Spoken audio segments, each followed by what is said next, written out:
Guess what? Are you wishing or are you willing? Ooh, it's going to get good today. Stick around, stay tuned. Are you sitting there wishing things were different? Yes, many of you are. Very passive, right? Wishing. It's kind of a state of just waiting. It's just a state of hoping for something to change. And yet, there's a reason why willingness is even above courage. It's above neutrality. It's above acceptance. You have to have a willingness to say, I'm going to be an active participant in my transformation, in the changes that I want to realize and experience in my life. When you're just wishing, you might as well just say, I'm waiting. I'm waiting for someone else to come into my life and do all the work for me. I'm waiting for someone else to fix my problems. I'm waiting for someone else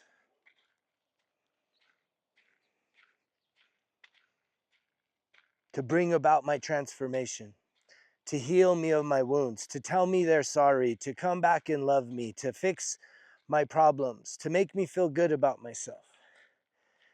Versus when you get to a place where you are willing, that means you're beyond courage. That means you're ready, you're doing. Willing is doing, actively taking action to do what? The work necessary. Little by little, every single day, saying, you know what, I'm going to embrace this. I have a willingness. Willingness is being open, expanded. It's saying, I'm open. I'm open to change. I'm open to putting in the work.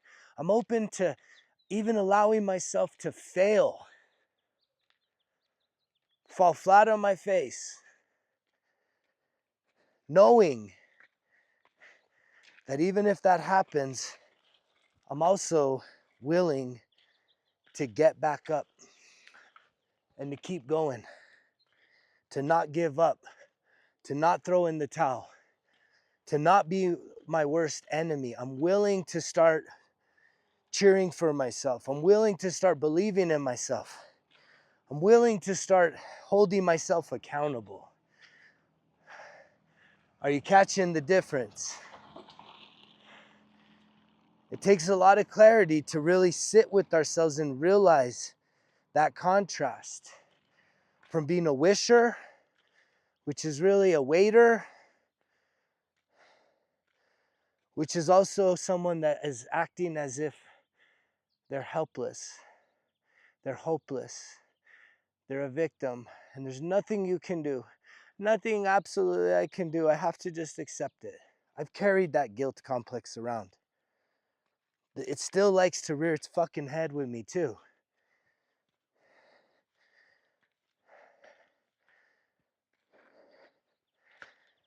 That guilt, the shame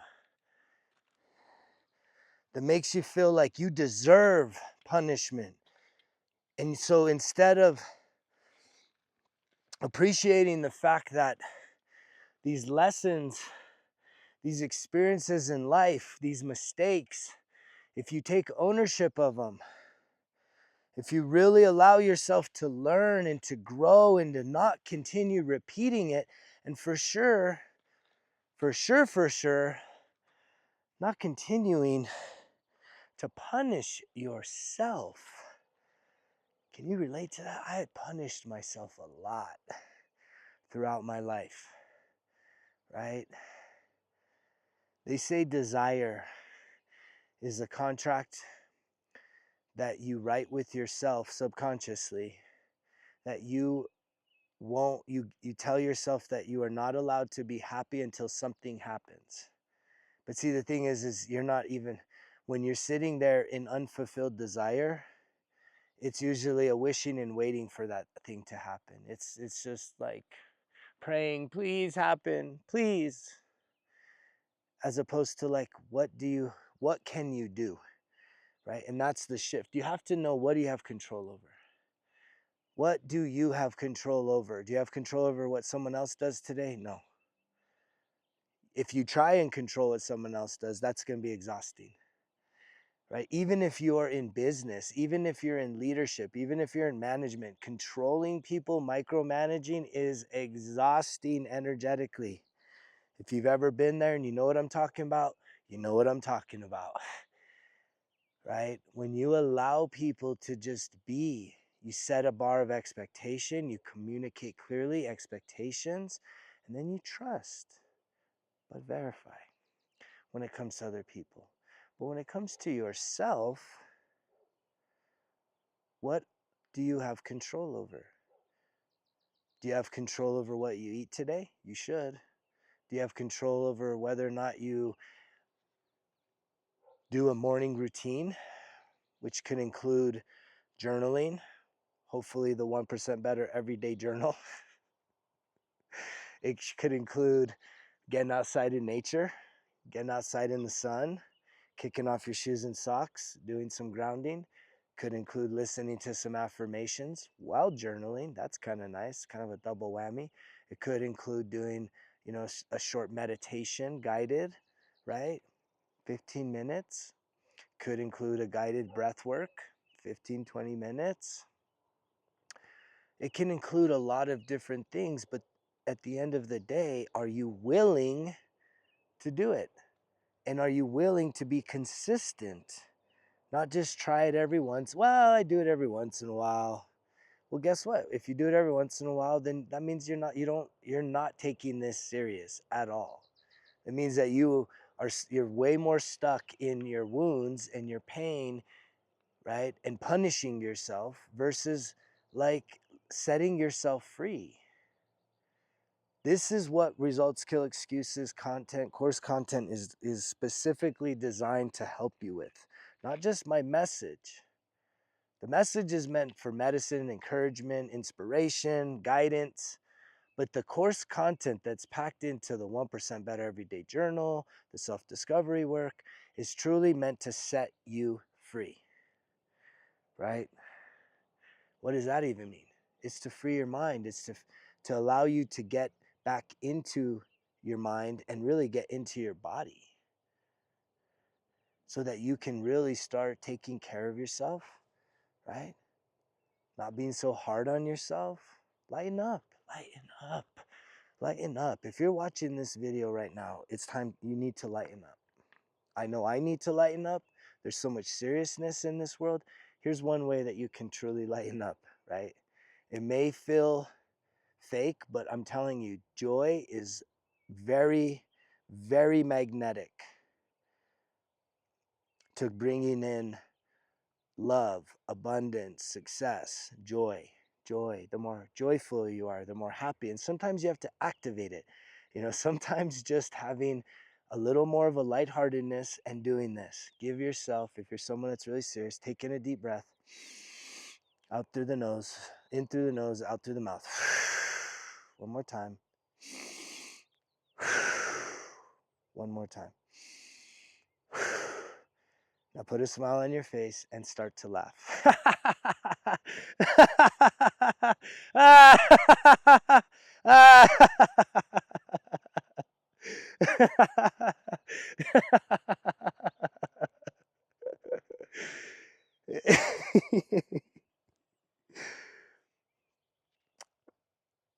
It can feel uncomfortable at first, but the funny thing about laughing, if you can initiate it and get it started and just kind of like relax, man, release, don't resist, just let it flow.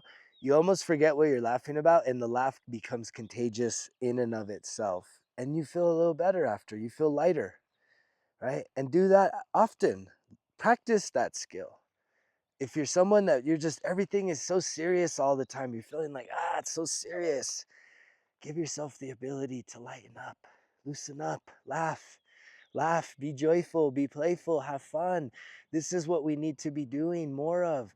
Allowing ourselves to reconnect with that inner child, to be childlike, to have a willingness to reconnect with your inner child. Yeah, that little kid's wounded inside, man. They fucking took some hits, survived through some real shit. But guess what? That inner child needs you to heal, right? And to take the power back and to really start to rebuild a sense of emotional safety and security, that you're safe and that no one's going to hurt you again. You're not going to allow for that to happen, but you're not going to just be vicious and closed-hearted. You're going to be open-hearted and more joyful and more blissful and more playful, having more fun. Just think about when you were a kid, right? I mean, not the bad stuff, but when you did have fun, when you did go out there and play, what were you doing? What excited you? What brought you joy, right? And usually as little kids, we didn't need, like, we weren't the most interested in sitting there and watching TV. Like, yeah, I watched cartoons on Saturday mornings and stuff, but I wasn't really that into television. I would much rather be outside playing. That was me. That was my childhood, right? What was yours? Because whatever it was, I mean, if all you did was game as a kid, and that literally was like the best time ever, well, I can't really speak into that, because I did have sleepovers, and yeah, we played some games, but that wasn't the funnest part. Playing the games wasn't the funnest part, because we were an outdoor generation. So it's like we played the games at night, but in the morning it's like, man, we want to get the fuck outside.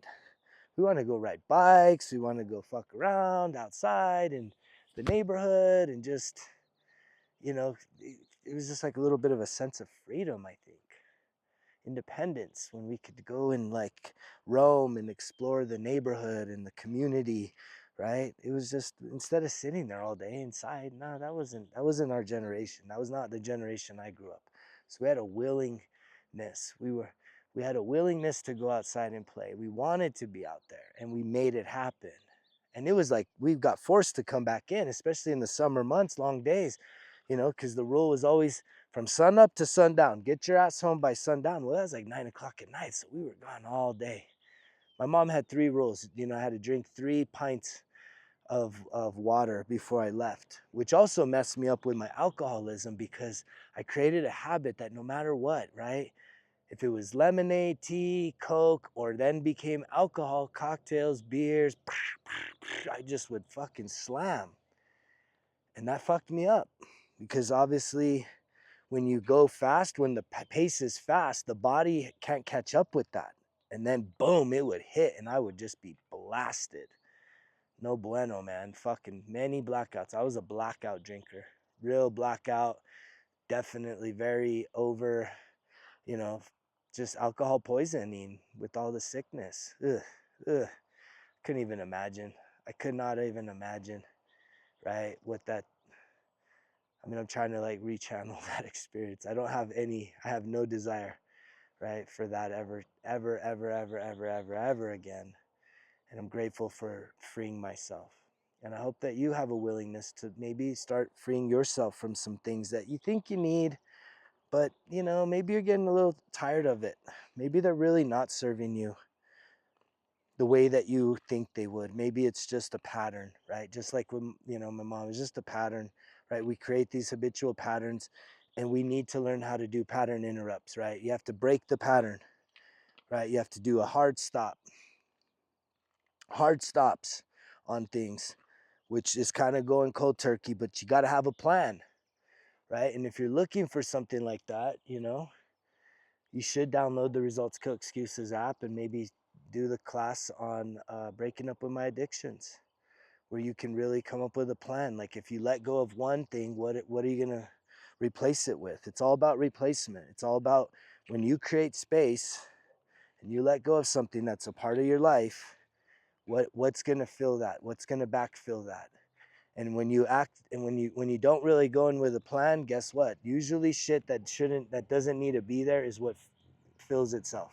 But when you set intentions, right, and you're clear, and you know that, okay, I'm letting go of a vice, I'm letting go of something that's not serving me, and I intentionally want to put in something that does serve me. Because what are the vices all about?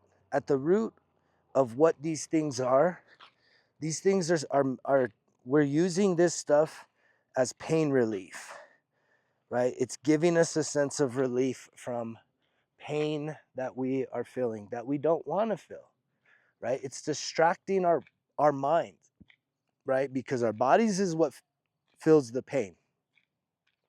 And our minds is what acknowledges that there is pain there. And so if we can distract ourselves or literally chemically alter our state of being, then it's like that's a way of numbing the pain. It makes it go away. But it doesn't heal it, and you have to keep going back.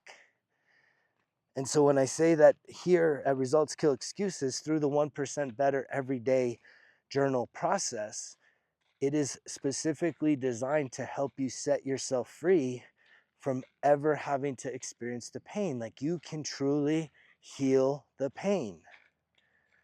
Is it going to be a fell swoop, like all gone overnight? Do these 3 things, magic, and tomorrow morning at 9:07, you're going to be healed? No.